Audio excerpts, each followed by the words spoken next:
As you can see here by this overhead footage we have, it takes a lot of infrastructure, vehicles, trailers, and things like that to bale hay. As you can tell, we got about 20 acres of hay on the ground. We got the white truck hooked up to the trailer. We got John and Kendall over there offloading bales into the big rig trailers for us, where we're going to keep it stored. We've got a bunch of it rigged, baling in process. And then, as you can see, as we come back around the field and pan back across, you'll see here in a little bit, we've got the green John Deere, our little small John Deere, hooked up to the rake. Got my dad over there raking the hay. And then we got the big Kubota, you'll see it, the big tractor hooked up to the baler, doing the heavy lifting, which is the baling of the hay. And then usually once we get done with the little John Deere from raking the hay, we usually put on another trailer on the back of it, and we'll use it to actually pull a trailer to pick up bales as well, usually with another team of 2 or 3 individuals loading hay. So it takes a lot of people and a lot of time. But anyway, that's it from overhead view. As you can see here, as I passed by, I was on the tractor. I get a little footage of my dad over there doing a little bit of raking, and then as you pan over here, I got Kendall and John over there loading bales on the trailer, while Annalise in the truck driving at 12 years old, pulling the trailers around.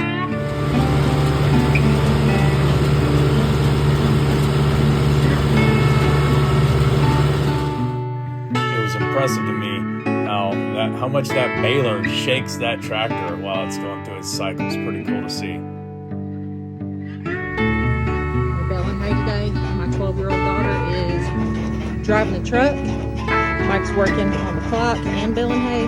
Hard to juggle, phone calls. Got Johnny over there. Maggie May, she's just looking pretty.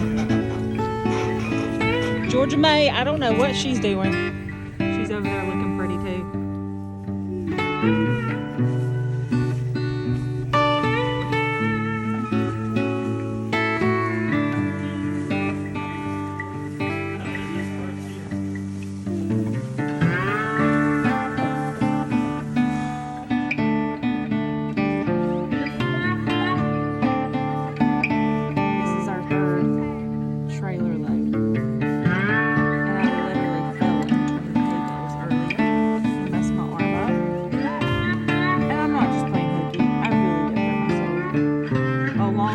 Did I mention I'm allergic to hay, and now I'm starting to really feel it in my nostrils.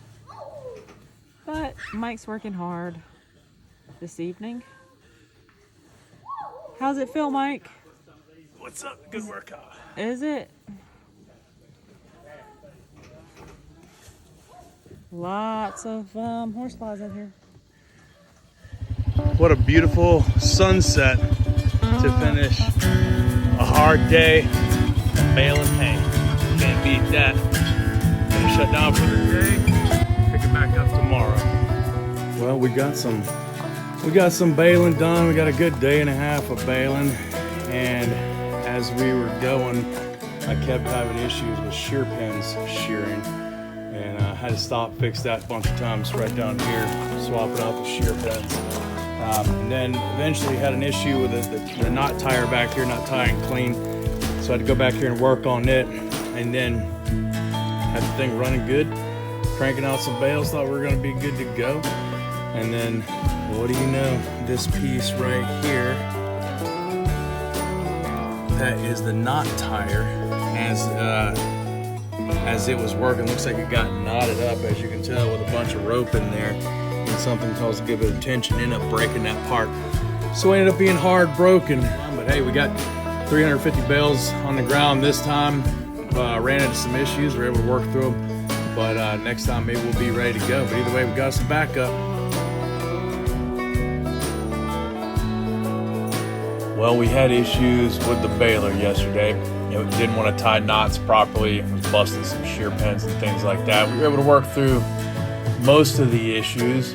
But then on day 2, when we started really getting after it again, it started bailing, having issues with the knots again. I ended up fixing that, and then it was going good for a while. Made about 1 revolution around that big 20-acre hayfield, and then ended up having another bale spit out. It wasn't tied up properly, so I stopped, shut down the tractor to check it out, or stopped and killed the PTO of the tractor to check it out.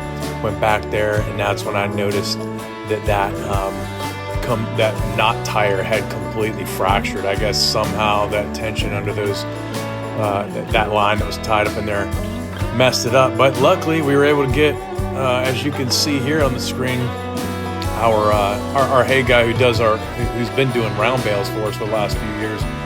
We were able to get him in as a backup, and he's out here, as you can see by this aerial footage here, he's out here baling up the rest of it round bales for us to save the day. So we appreciate Mr. Catrick for what he's doing. He always does good work, and we appreciate him. So luckily we got him out here. He's going to bale it up, so we'll have a mix of round bales and square bales for this cutting.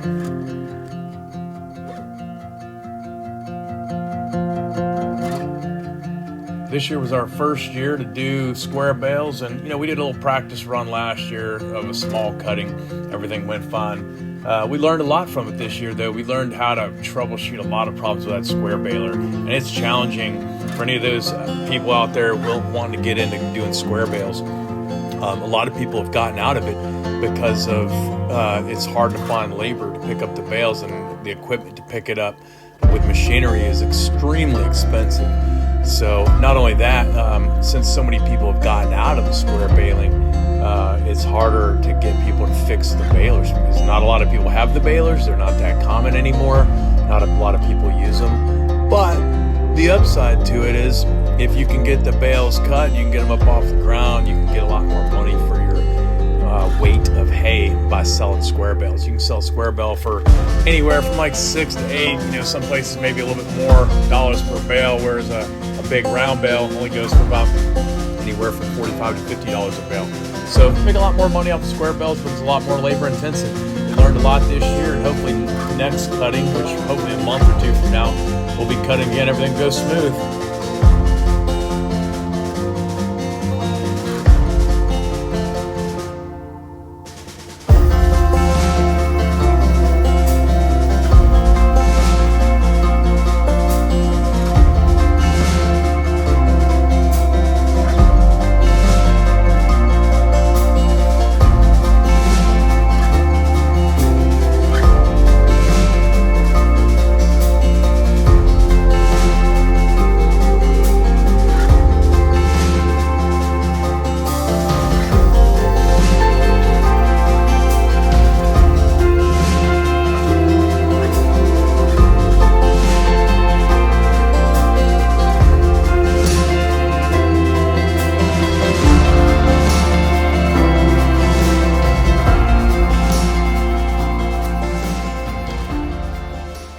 Y'all,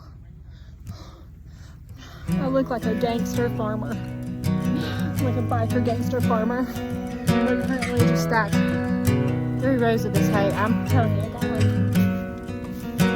I got more to go.